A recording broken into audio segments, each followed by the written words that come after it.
The whole cafeteria went silent. A sharp snap cut through the noise, followed by cruel laughter. Emily, the quiet girl with long chestnut hair tucked in a hoodie, froze near the lunch counter. Behind her stood 3 senior boys, smirking. One of them, Troy, had just snapped her bra strap in full view of nearly 200 students. She winced. Her tray slipped. Milk splattered the floor. The room burst into laughter. But what no one saw, security cameras were rolling.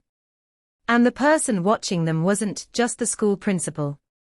He was her uncle, a former detective with years of law enforcement under his belt. Emily didn't break down.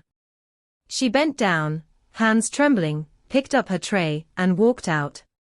Her face flushed red. This wasn't new.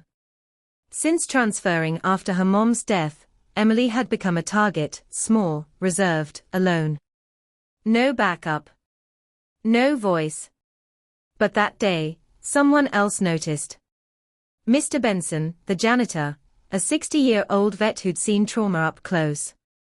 He didn't just sweep floors, he remembered faces.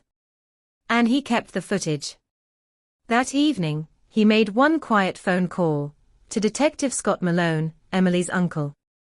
The next morning, Emily was called to the security room. When she walked in and saw her uncle glaring at the footage, fists clenched, she teared up. He didn't need an explanation. "You're not alone in this anymore," he said. The school launched a quiet internal review. No whispers, no gossip, yet. Mr. Benson had already saved multiple copies. Statements were gathered. One younger girl even admitted seeing the same boys snapping photos of girls without consent. It wasn't bullying, it was a pattern. A pack. Staff had looked away for too long. But Scott wasn't just family. He was trained for this. And he was ready to act. 3 days later, the boys were called in. The principal sat stone-faced. Emily and Scott were in the room. On the screen, crystal clear footage of the incident. Zoomed. Replayed. Paused. The boys panicked. Troy's grin faded. Emily didn't speak. She didn't have to. The truth played itself. 2 boys were suspended without return dates. Troy was expelled.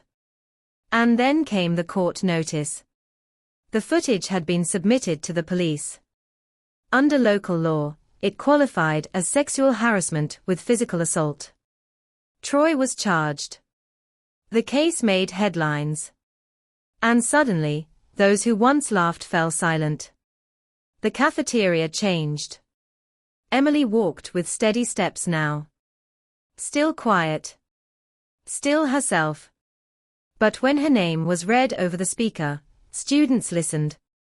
She hadn't just endured cruelty. She turned it into justice. No more victims. Not on her watch. And Mr. Benson. He never asked for thanks. But when Emily passed by, she gave him a simple nod.